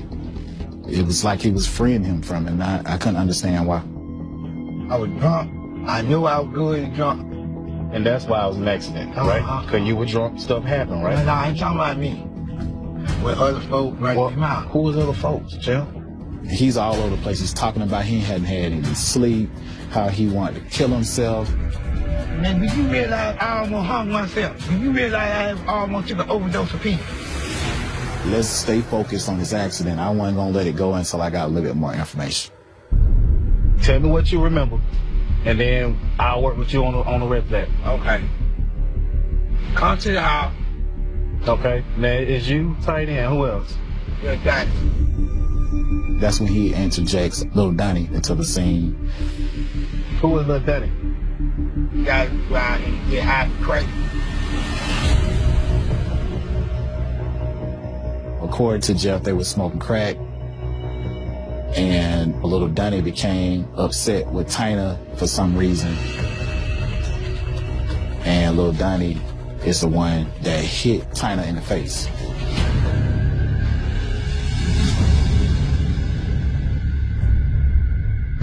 Jeff stated that he left and came back to the house. No one was there. Very convenient. There's no such thing as a Little Donnie. This is a crutch put together by Jeff Bolton just to get suspicion away from his name. I just want to hear the truth. Well, I don't know what I did. Okay. If I did, then I ain't need to do it. That's exactly the result that Calvin Thomas was looking for. An innocent person doesn't say that. All right, Jeff. We're done. Calvin Thomas had affirmation and confirmation at that moment that he had the right guy. But we wanted to be sure and wait on the results from the GBI. I'm thinking, at any day it could come in. It takes 3 weeks before all the forensic testing is completed. The blood that Venn and Detective Thomas found in Jeff Bolton's home comes back to actually being Tyna's blood. Her boyfriend, Isaiah's DNA was not located anywhere on the victim. Friezo's DNA was not located on the victim. And then upon further analysis, it's found that Jeff's DNA is under the fingernails of our victim, Tyna Bass. It's a wrap. Jeff's the dude. The hands don't lie. Based on all the evidence and statements, Calvin pieces together what happened to Tyna Bass. Tyna, Jeff, and another person that's unknown at this particular time were smoking crack cocaine.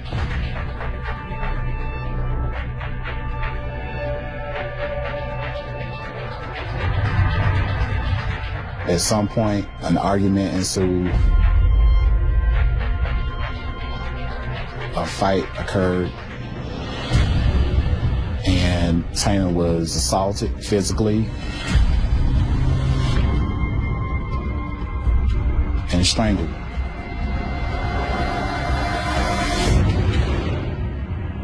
Jeff rolled her up in a blanket, tied her up, and put her in the trash can to try to get rid of her. And so that's what I believe happened that particular night. On April 13th, 2016, Jeff Bolton is charged with Tyna Bass's murder, but the case never goes to trial. Jeff pleads guilty to murder, where he's ultimately sentenced to 30 years. Congratulations on Thank solving you, the man. case. Thank you. My I appreciate brother. that. Great job on that, man. Thank Great you, man. job. Thank you, man. It really meant a lot to get some justice for Tyna's family, man. When I think about this case and everything that Calvin Thomas had to go through to find justice for Tyna Bass, Yo, I got something. and then the connection that Calvin Thomas has to myself